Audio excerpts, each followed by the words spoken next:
tem autoestima que se construa em cima de coisas que não sejam verdadeiras, que é a essência da gente e os talentos e os dons que a gente já veio para cá. Essa vaidade do pecado capital, eu acho que essa coisa que hoje está muito estampada, eu diria que hoje a vaidade é sinônimo de ostentação. E ostentação, não só ostentação de coisas materiais, as pessoas estão virando um produto para se ostentar. Então, se você vir hoje, as pessoas estão muito... A vaidade é aquilo que eu estou preocupada em mostrar ao outro. Né? Não é nem muito uma coisa pra mim. Não, né? não, a vaidade é em função assim, a pessoa que é vaidosa, ela não está preocupada em sentir-se bem, ela está preocupada em causar impacto no outro, se o outro vai vê-la passar ou vê-lo passar, se aquilo vai causar comentários, se aquilo vai elevar o seu ego. A vaidade é uma coisa muito ligada ao ego. É uma coisa muito para fora, é um movimento para fora. É aquela pessoa que quer agradar a galera, quer agradar a torcida, quer ser unanimidade, quer aparecer. Eu não sou contra a harmonização facial, eu não sou contra procedimentos cirúrgicos, estéticos. Eu acho que é uma questão de bom senso e acho que é uma questão de elegância, no sentido de saber a dose certa de cada coisa. E aí eu acho que tem um contraponto da vaidade, porque o contrário de vaidade não é simplicidade. Você pode ser uma pessoa extremamente simples e ser uma pessoa que se cuida. Eu acho que o contraponto da vaidade é o autocuidado. E o autocuidado é totalmente diferente da vaidade. A vaidade eu quero aparecer para o outro. O autocuidado eu quero me sentir bem, para mim. Isso é normal. Isso é saudável. Não sei se é normal. Eu acho que está mais normal a vaidade hoje do que, né? Você falou esse negócio do chá de revelação de harmonização. Eu vi outro dia, fiquei chocada, né? Um cara que fez uma harmonização e a própria clínica promoveu um chá de revelação do novo rosto dessa pessoa. Então eu fico pensando assim, a identidade da gente não pode estar ligada à nossa aparência externa. Ela tem que estar interna. A minha identidade tem que estar na minha essência, o que eu sou. A minha fachada externa, ela tem que ser algo que me dê assim, eu estou cuidando bem da minha pele, eu estou cuidando bem do meu envelhecimento. Por exemplo, quem cuida de si faz exercício físico não para exibir músculos, mas sim para uma qualidade de vida. Por quê? Por exemplo, eu fiz 56 anos agora, em março, e eu digo para as pessoas, mas você malha.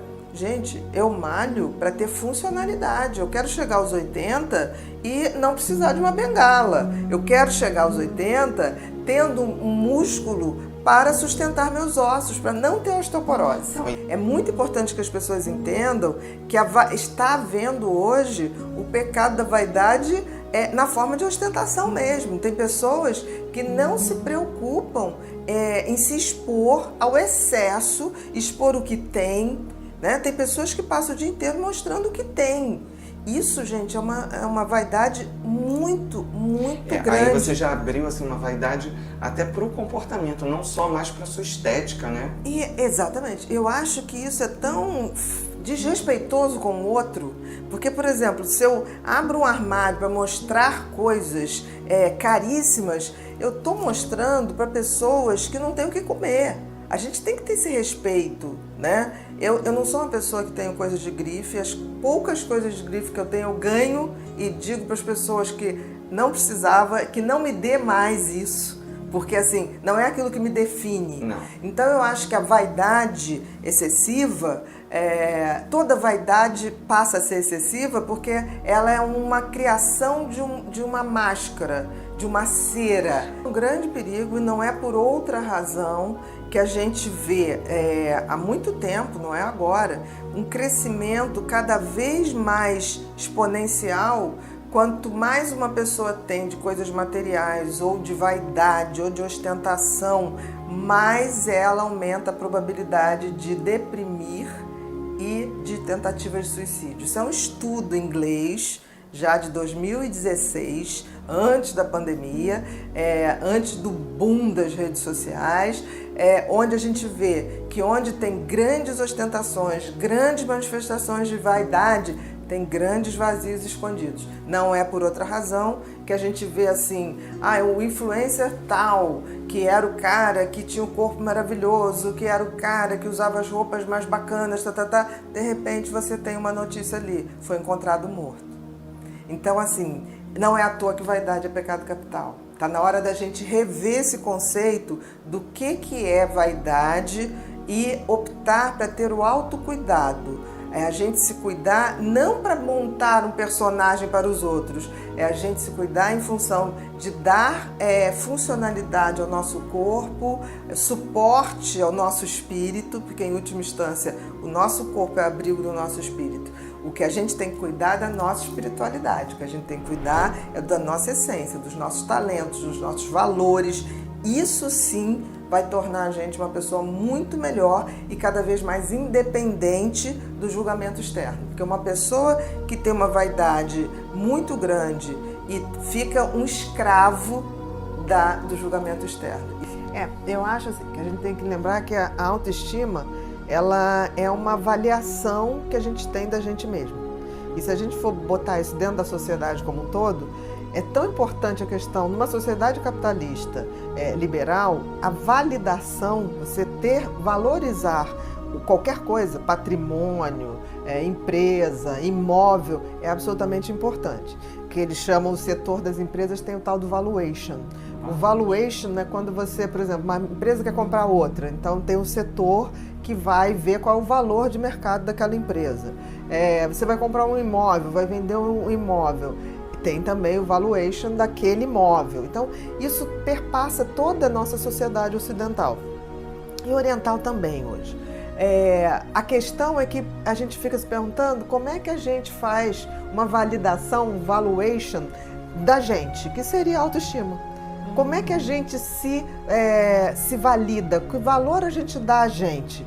E aí isso é muito compatível com a autoestima. Por exemplo, se eu tivesse que perguntar para você, quais são os teus melhores valores? Os meus melhores valores hoje, eu acho que é amizade e respeito. Tá, isso aí tem um patamar grande de valor para uma pessoa. Mas isso te dá uma autoestima? O respeito é amizade? Não necessariamente, Não. Porque a autoestima, ela precisa, mais do que ter um valor fictício, ela precisa ter um valor individual. Então, é uma coisa subjetiva. Eu não posso te validar ou dar valor a uma característica sua. Porque na autoestima, auto é da própria pessoa. Isso. Você tem que se dar esses valores e isso tem que ser de base para que você se sinta bem e possa exercer esse valor no mundo. E se eu tenho essa baixa autoestima, meu valor... Com certeza. A pessoa não se vê como ela é. Existe ser humano perfeito? Não existe ser humano perfeito. A gente tem qualidades, a gente tem defeitos e a gente tem disfuncionalidades, coisas que não funcionam absolutamente bem. A grande questão é a gente aceitar isso, porque eu vejo que as pessoas que têm baixa autoestima, elas acham que nada é mutável, ou seja, elas são ruins e nada vai mudar aquilo. Ou as pessoas que têm um ego, um narcisismo ou uma coisa inflada, que elas são maravilhosas. Não tem a pessoa que seja tão ruim assim, nem tem a pessoa que seja tão maravilhosa. Então, assim, esse equilíbrio da gente ver com olhos mais reais do que a gente tem de bom, o que a gente não tem de tão bom e o que a gente pode mudar. Esse é o processo, né? Para a gente começar a fazer esse valuation da gente, do que a gente tem. Uma coisa que é muito importante para uma autoestima, quando você falou amigos, respeito, isso ainda depende do outro, a amizade depende do outro. A coisa mais importante para a formação de uma autoestima é a essência da pessoa. É assim, o que aquela pessoa tem na sua índole, tem na sua essência de sentimento e o que a pessoa tem como talentos essenciais. Por exemplo, uma criança nasce, é muito normal que ela já tenha talentos. Tem crianças que nascem com muita facilidade de tocar instrumentos, tem crianças que nascem com muita facilidade de desenhar. E eu noto que muitas vezes os pais bloqueiam isso. Porque aí tem uma moda que a criança nasce, se for hoje, o menino faz futebol, faz luta, a menina faz balé, E outra coisa, espero que isso mude. Então você acaba matando talentos que se manifestavam antes de qualquer coisa. Porque tem sempre os esportes da modinha, como tem vários modinhas. Mas o talento não é uma moda. Aquilo não passa, aquilo é uma essência, aquilo vem com a pessoa. Eu me lembro que uma vez eu atendi um paciente que era Asperger, e ele tinha um talento fabuloso para desenho, mas ele não se relacionava em nada, ele não olhava no olho. E aí a mãe chegou e falou assim, eu ainda falei assim, nossa, ele é genial em desenho. Ela falou, mas eu não quero um filho que desenha essas porcarias. Ele parecia um Picasso, era uma coisa esquisita, linda, linda, deslumbrante. E ela falou, eu quero que ele se relacione com as pessoas. Eu falei, por quê? Porque eu não posso ser um filho que não se relaciona com as pessoas. E aí eu falei, olha... É o cômodo dela, né? Eu falei, pode ser que se a gente trabalhar bastante esse lado dele, de socialização, ele vai se socializar, eu acho importante, mas pode ser que diminua um pouco esse talento. E eu me lembro que a gente fez, o menino realmente evoluiu muito nesse contato, ele era muito meigo, e aí ele largou os desenhos, foi uma coisa muito interessante. Ela falou assim, agora ele se relaciona mais ou menos com as pessoas e deixou de ser genial no desenho. Aí ela falou, o que você vai fazer? Eu falei, eu vou pedir para você ir embora. Porque você não sabe o que você quer para o seu filho e é importante que ele esteja feliz. Se ele está se relacionando com as pessoas e está feliz, ok, ele deixou de desenhar para poder ser feliz. Agora, eu não sei o que você quer. E eu me lembro que eu fui me despedir do menino, eu falei, ó, você não vai mais ver a tia. Ele, por quê? Porque sua mãe é uma pessoa difícil. Ele falou, mas é mesmo, só tenho a certeza que é mesmo. Então, a gente tem que ver, partir do princípio que não existe um cérebro perfeito, não existe uma pessoa que vai ser boa em tudo. Mas a gente identificando desde muito cedo o que a gente faz de uma maneira, o dom, né? Faz um pouquinho diferente das pessoas e tem um prazer e sabe que aquilo é bom. Porque uma criança, por exemplo, quando ela escreve bem, ela sente orgulho daquilo que ela escreve. Quando ela desenha bem, ela tem um certo orgulho daquilo que ela faz. A gente tem que pegar isso e investir aquilo que nisso. A gente tem de melhor. De melhor. A autoestima, quando ela é feita em cima dos nossos talentos, em cima da nossa índole, ela é uma construção sólida. Quando não é feita assim, não vai. Ele se acha sempre diferente. Por exemplo, uma das coisas que o TDAH tem é a criatividade. Eu me lembro que eu era muito criativa, eu escrevia tudo errado, porque eu sou disléxica também, né? Eu tenho TDAH e dislexia. E eu me lembro que meu pai, professor de português, ele pegava a redação e só tinha vermelho. Aí eu me lembro que a minha mãe pegava e falava assim, interessante, a ideia é bonita, mas você tem que melhorar. Eu me lembro que eu passei o tempo todo na minha cabeça, tipo assim, eu tenho boas ideias, mas não sei executar. Mas não tinha noção que eu tinha TDAH. Quando eu escrevi o meu primeiro livro, que foi uma sugestão de um cara que eu conheci num programa, ele falou assim, você consegue escrever como você fala? Eu falei, não sei, escreve como você fala. Eu falei, mas eu escrevo tudo errado. Isso tem revisor, minha filha. Escreve como você fala. Aí eu lembrei e conectei com a minha mãe, né? Porque assim, a minha mãe em nenhum momento cortava a minha criatividade. Eu me lembro que uma vez eu quis fazer um teatrinho de bonecos. E a minha mãe montou uma casinha, forrou com papel de encapar da turma da Mônica, botou iluminação e eu rodava aquele teatro e ficava fazendo teatro. Só tinha minha mãe e minha avó para assistir. Mas é ótimo. Mas me criou o hábito do teatro, era uma coisa que... Então, e não inibiu, não, minha filha, você não vai ter jeito para isso. Exatamente, exatamente. Então, assim, a autoestima tem muito a ver se a gente tem a sensibilidade de captar o que a pessoa tem de melhor, de captar seus talentos e não atrapalhar, deixar aquilo se desenvolver. Se não puder ajudar, não atrapalha. Em questão de talentos, de dons, eu sempre falo isso, nunca atrapalhe. Eu acho que se a gente não consegue conectar a pessoa a essa essência dela, a esse retorno a essa criança que não tinha noção de inadequação, que não tinha esse tipo de visão depreciativa, e a gente trazer essa criança para avisar esse adulto que, olha, eu sobrevivi, só falta agora ser feliz. Eu acho que esse retorno é fundamental. Eu, quando olho para trás, quando eu falo assim, eu nunca pensei que eu ia ser escritora, mas eu adorava escrever. Eu me lembro que eu ia para o escritório do meu pai, tinha uma máquina, Olivetti, aquelas máquinas, e eu brincava de ficar batendo aquilo, e eu achava que eu estava escrevendo capítulos de novela. Não tinha nada, entendeu? Então, na minha cabeça, aquilo tinha um ritual, e que eu abandonei quando eu descobri disléxica. Eu falei assim, não posso mais escrever porque eu só escrevo errado. Então, assim, e deu tempo de recuperar isso. Quando alguém chegou para mim e falou assim, você tem revisores, revisor é para isso. né? A essência da escrita que aí você traz maior. Lá a eu sua trouxe, mãe, eu trouxe, né? De volta. Aquela coisa e eu que vi que eu podia a essência escrever. Tá boa. A essência tá boa. Porque a minha essência não era escrever corretíssimo. A minha essência era escrever aquilo que eu sentia e eu sabia que eu escrevia de uma maneira que as pessoas entendiam. Eu era amorosa para escrever. E até hoje eu recebo muito e-mails de pessoas que leem os livros e falam assim, nossa, você fala como se estivesse na sala da minha casa. E eu lembrava que eu pensava nisso. Quando eu fingia na minha cabeça que eu estava escrevendo um capítulo de novela, era para as pessoas verem, para lerem. Eu nunca pensei em escrever uma coisa para ficar para mim. E realmente, quando a gente pega os seus livros, eles têm um tom amoroso, eles têm uma linguagem... Você não faz livro para médico? Não, eu faço livro para as pessoas. É um movimento de generosidade. É tipo assim, é o que eu tenho para dizer, do jeitinho que eu posso dizer. Posso estar errada, né? Isso é uma grande superação, né, Bia? É uma grande superação. Eu nunca pensei que eu fosse escrever. Então, hoje, quando eu olho para trás e olho assim, 14 livros, eu falei, gente, eu nunca achei que eu escreveria nenhuma apostila. Eu achei que eu não era capaz de escrever nenhuma apostila. Então, assim, se a gente não resgata esses talentos essenciais, não se constrói autoestima em cima de palavras positivas. Ah, eu sou bom, sou bom, sou bom, sou maravilhoso. Isso não funciona. A única autoestima que é real é aquela que eu invisto nos meus alicerces. E todo mundo tem um talento, todo mundo tem um dom, vem no DNA. Seja lá quem nos criou, o Criador nos fez com alguma função e algum talento para exercer essa função. E quando você fala isso, eu acho bem interessante que no mundo acadêmico, né, às vezes você vê pessoas com doutorado, pós-doutorado e tal, sabem muito, mas não sabem se colocar. E eu percebi isso até quando eu conheci você, porque eu achava que eu nunca ia conseguir escrever ou falar, né?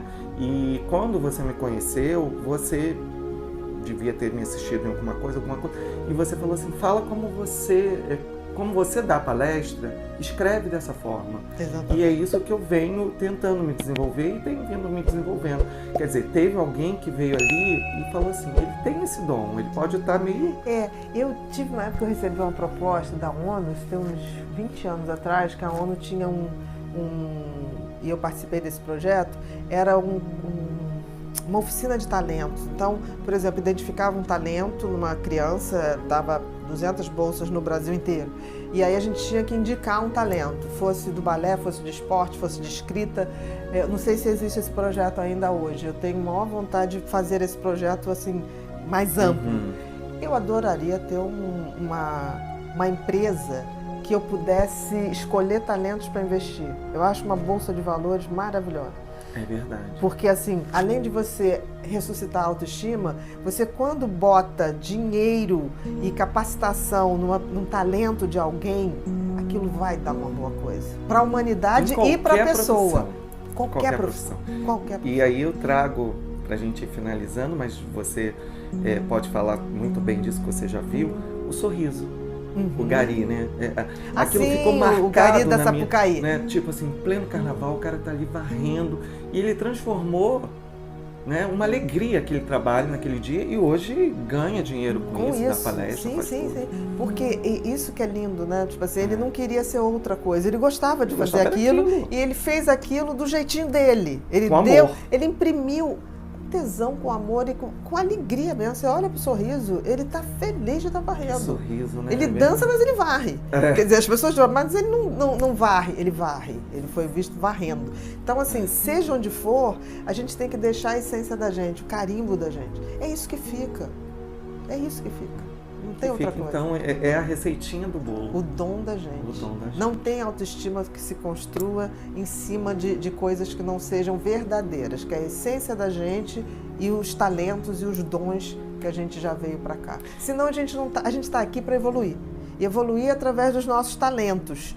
Se você não faz isso, você nem cumpre a função que a vida te dá. Né? Em geral, a beleza está ligada, se pela forma filosófica, está ligada às sensações, o que eu sinto, a visão, o gosto, o tato. Mas eu diria que, em termos de comportamento, a beleza tem uma questão de funcionalidade. Por exemplo, que padrão de beleza eu tenho que torna a minha vida funcional, que faz com que eu me sinta bem em todos os aspectos, seja ele afetivo, profissional, seja ele social. Então isso é fundamental. Existe um padrão de beleza que é pessoal, não existe um padrão de beleza coletivo. Isso é o grande problema que a gente vive hoje no mundo globalizado, que se criou vários padrões de beleza. Quer dizer, sempre foi assim. Aquele padrão europeu, né, sempre ditando a moda e a beleza na América Latina. Tem identidade de grupo aí, não tem não? Um pouco disso? Não. Esse grupo, tem um grupo que eles andam em grupo, né? O pessoal marombado, eles não conseguem sentar com outro grupo. Você abre a porta de um carro, sai todo mundo quase igual, quase um robô. Mas eu não sei se isso tem a ver com a questão especificamente da beleza. Eu acho que isso tem a ver de um funcionamento, né? Não deixa de ser, talvez, essas pessoas, mas aí eu acho, por exemplo, vocês falou exatamente dos malhadores compulsivos, né? Que é a vigorexia. Eu acho que já é uma coisa obsessiva, é uma compulsão por ter um corpo não necessariamente bonito, mas ele tem que ser musculoso. Né? É uma disfuncionalidade do que é beleza, porque assim, uma pessoa excessivamente musculosa não necessariamente é bela, mas para aquela pessoa ela se sente bem, de alguma maneira. Então tem os grupos, mas eu acho que antes de ter os grupos, como ter os grupos dos tatuados de corpo inteiro, quer dizer, como ter os grupos que se vestem só de preto, como ter os grupos que têm uma coisa de cabelo, determinadas cores de cabelo. Realmente de grupo. São as identidades. Mas eu acho que agora, o padrão de beleza... Não, mas o padrão de beleza, ele tem uma coisa globalizada. E que era assim antes, era um padrão europeu. Hoje já é um padrão mais misturado, mas é um padrão que ainda tem a coisa de uma magreza, o formato de rosto, o formato de lábio, como é o perfil de bumbum, de coxa, de braço. As coisas estão ficando cada vez mais fechadas nisso. E as pessoas estão comprando essa ideia. E esse preço, às vezes, está sendo pago muito alto, né? Eu acho que é um preço que está se pagando com vidas.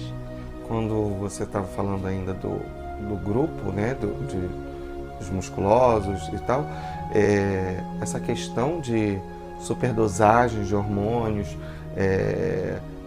esse grau excessivo de exercícios também, né, isso, mais à frente, você pode estar pagando um preço muito alto. Como tem pessoas agora nessa relação com a estética, com questões de procedimentos estéticos, que às vezes naquele momento aquilo ali fica maravilhoso, mas você começa a responder, porque o seu corpo, ele tem um tempo também. Não, há uma rejeição do material inadequado. Exato. Do material inadequado. É interessante, você está falando especificamente da questão do silicone industrial. Há anos atrás, ele estava limitado aos travestis, que não tinham como, eram tão rejeitados e era uma coisa tão marginal, né? Isso eu estou falando de 30, 40 anos atrás, que eles recorriam a questões assim, que se comprava em posto de gasolina, silicone industrial. E eles se aplicavam nos outros. E é surreal porque eles passavam por experiências horrorosas. Eu trabalhava em pronto-socorro do centro da cidade, o Souza Guiar, e aparecia aquela coisa inflamada, aquela coisa quase septicemia, e sempre ligado a esse grupo, né, na época. Hoje você vê que essa coisa é uma obsessão tão grande que as pessoas estão pagando. Por isso que a gente vê os travestis errando e pagando com vida, né?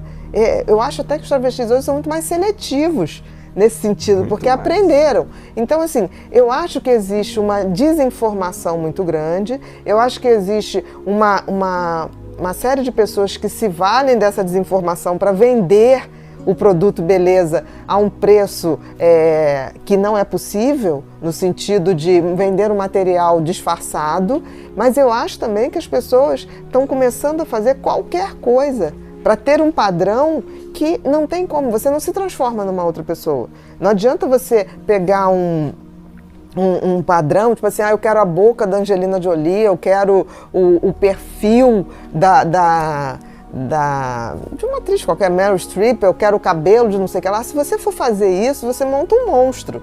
Porque assim, cada corpo, cada rosto, ele tem sua estética, ele tem o seu porquê, ele tem sua harmonia. Então você pode, o que é certo é você, dentro do que é o seu perfil, você fazer pequenas mudanças para tornar aquilo mais delicado ou mais harmonioso, mas não mudar um padrão tão radicalmente a ponto de virar outra pessoa. É isso onde as pessoas estão cambaleando. Se você tem um corpo mais esguio, não vai dar para botar um bumbum de um litro para cada lado, né? Então, assim, não vai ser possível. Isso vai ter um preço, ainda mais se esse preço for a base de um material totalmente inadequado. Mas aí eu acho que requer informação, mas requer também a pessoa entender que ela não vai virar outra pessoa. Né? É aquilo que eu falei, o conceito de beleza é de funcionalidade. Como funciona o meu padrão de beleza? Ou o meu padrão de existir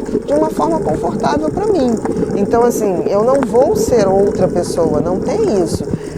E eu acho que as pessoas têm que ter alguns cuidados, porque, assim, rede social é muito bom, mas procurar um médico numa rede social você pode até achar, mas você tem que ver no sentido assim, CRM, liga pro CRM para saber, Conselho Regional de Medicina, se ele está totalmente legal, se for um profissional de estética, se ele tem uma formação adequada, se ele realmente é um profissional gabaritado para fazer aquilo. Eu não sou contra que se faça, aquilo que eu falei. Você melhorar a sua autoestima externa à base de fazer pequenas alterações naquilo que você já é, tornar melhor aquilo que você já é dentro do seu perfil, eu sou a favor, mas assim, dentro de você buscar profissionais altamente qualificados. Então eu vejo, por exemplo, nos últimos tempos, profissionais assim totalmente desqualificados, com milhares de seguidores, e profissionais absolutamente qualificados, os quais eu conheço, estão ali, mas assim, com seguidores muito limitados. Então assim, o que a gente está fazendo? Será que não é a gente está nessa propaganda enganosa? Né? Será que as pessoas não estão querendo ouvir o que elas querem ouvir? Tipo assim, a gente vai deixar você linda, com um bumbum maravilhoso, com uma coxa maravilhosa, com um abdômen fantástico. Será que não estamos querendo ouvir conto de fada? Então, assim, diminuir um pouco isso, ter uma visão mais realista. Eu estava lendo outro dia um artigo que fala que as fake news se espalham muito porque psicologicamente nós precisamos ouvir o que a gente quer ouvir. Então, quando põe um negócio na rede social que você quer ouvir, você imediatamente transforma como fake news e você propaga. Então é isso que eu acho que a gente tem que parar um pouquinho nesse mundo moderno. A gente tem muito essa coisa de querer ser satisfeito o tempo todo. E aí a gente começa a ver informações que não são reais, mas é aquilo que a gente quer ouvir. Sabe aquela coisa da vendedora, que você vai numa loja, você botou uma roupa que não tem nada a ver com você, assim, que a banha sai do lado e ela diz, você tá linda, maravilhosa. Você tem que ter uma autocrítica de saber que tipo de roupa cabe em você. Por exemplo, eu sou uma pessoa mais baixa, de quadril mais largo. Eu tenho vestidos que eu adoraria usar, longilíneos, mas aquilo é para as mulheres altas, longilíneas, que ficam maravilhosas, mas não é para mim. Então, assim, eu vou admirar em quem tem, não vou. Não adianta a coisa dizer, tá maravilhoso, não tá. Porque o vestido desce e forma aqui a onda, né? Bia, você acha que, de tudo que a gente está falando aí, para a gente ir fechando, o distúrbio da autoimagem entraria um pouco nisso? Com certeza, né? Com certeza. A dismorfobia, né? A vigorexia, que você falou da coisa da pessoa, é um tipo de dismorfobia. E isso tem de muito tempo. Isso tem um perfil muito mais naquelas personalidades que a gente chama mais perfeccionistas, pessoas que são muito intolerantes a críticas, muito intolerantes a erros, como se ela realmente pudesse ser perfeita, buscar uma perfeição que não existe, né? A condição humana é da imperfeição. Então, cabe a gente também começar a lidar com isso, com a verdade. Eu acho, assim, que a verdade, as pessoas associam a verdade como se fosse uma mentira não, algo agressivo. A verdade não é agressiva, a verdade sempre conforta. A questão é que a gente vive numa sociedade de mentira, né? O marketing mente o tempo todo e a gente começou a acreditar que isso tudo é verdade, não é. Então, assim, é através da verdade e desse conforto da gente ser quem a gente é. A gente já é, todos nós somos pessoas inteiras, temos belezas inteiras e que a gente pode dar pequenos detalhes, aperfeiçoamentos, mas não transformar em outras pessoas. Seria muito feio, né? Aí eu lembro do Tempos Modernos, do Chaplin, pessoas, se todo mundo saísse numa máquina de fábrica, todo mundo igual, seria pavoroso. E agora com o casamento do príncipe, né, que pegou uma latina, um menino ruivo, de olhos azuis, pega uma latina, que coisa linda isso, né? Emociona a gente exatamente isso, pelas diferenças. E é isso que a gente tem que trazer para a nossa realidade. Isso sim foi um conto de fadas. Primeiro assim, eu acho que a gente fala muito, ainda mais nós médicos ou psicólogos, a gente sempre fala da não saúde, né? A gente fala do estresse, do medo, da ansiedade, da depressão. E aí a gente começa a ver, tipo assim, a gente tem que começar a falar também do contraponto disso, né? Porque uma das coisas que a gente busca é tirar o quadro clínico, né? É superar isso. E aí foram feitas várias pesquisas, já há um tempo, do efeito exatamente dessas 3 palavrinhas, dessas 3 ações: empatia, gentileza e compaixão na saúde, não só mental. Começou como uma pesquisa de saúde mental, mas na saúde física, até porque a mente acaba comandando tudo. Então, se detectou algumas coisas interessantes. Por exemplo, primeiro diferenciar. Empatia é só aquela questão de eu me botar no lugar do outro. Mas a empatia é só empatia. Por exemplo, se eu não tiver a compaixão, eu não entro em ação para mudar aquilo. Porque eu posso ter muita empatia, mas eu não estou ajudando ninguém. Eu posso me sensibilizar com a dor do outro, mas não fazer nada para que o outro mude. Então, por exemplo, a compaixão, ela já tem uma postura de ação. É o que eu vou fazer para mudar aquilo. E a gentileza é um bracinho da compaixão. É como se fosse intermediário. Eu faço uma coisa não para mudar, mas para tornar a vida daquela pessoa um pouquinho melhor. A gentileza, eu posso te dar uma flor, eu posso te dar um abraço, eu posso te dar um beijo. Não necessariamente um sorriso. Não necessariamente eu vou tirar você de uma situação ruim, mas eu vou dar um pouquinho de luz naquele dia. E aí foi tão interessante porque a gente viu o seguinte, que essas compaixão, empatia e gentileza têm caminhos diferentes no cérebro, tem neurocircuitos diferentes. E são coisas que têm que ser treinadas, porque são coisas muito recentes no ser humano. Os nossos circuitos ligados à nossa sobrevivência, à nossa evolução como espécie, sempre foram ao contrário. Foi de competitividade, de violência, de ocupar espaço, de fazer, competir com o outro, de comida, de buscar abrigo. Tudo oposto a isso, né? Porque como é que eu estou disputando um território com você? Como é que eu posso ser gentil, ser empático com você ou ter compaixão? Era impossível. Mas nós estamos marcados ainda, os nossos circuitos mais marcados são os circuitos da sobrevivência. Por isso, tanta gente adoecendo de medo, né, de depressão, disso tudo. O que a gente viu é que os outros circuitos mais recentes, que não são tão marcados, podem ser treinados. Como é que eu treino, por exemplo, compaixão? Você pega qualquer pessoa, eu penso agora numa pessoa que eu amo. Você pode pensar. Pensou na pessoa que você ama? Pode ser qualquer pessoa em qualquer nível de amor. Você agora vê essa pessoa sofrendo. Nossa. Ok? O que você vai fazer para tirar essa pessoa desse sofrimento? Eu vou tentar estar ali próximo dela e dar um carinho, um afeto. Você está sendo gentil, mas o que você vai fazer para mudar isso? Primeiro eu tenho que me colocar no lugar dela, é a empatia. Empatia, gentileza e compaixão. Compaixão. Tem uma hierarquia. A empatia, quando eu falei, imagina uma pessoa que você ama, você foi empático. Sim. Né? Imagina ela sofrendo. Novamente você está sendo empático e sentiu essa dor. Agora, você pode fazer isso tudo e a pessoa continuar ali. Na gentileza, eu vou lá, vou dar a mão. Eu dei a mão, mas não mudei. Agora, o que eu vou fazer para ela mudar? Aí eu já estou na compaixão.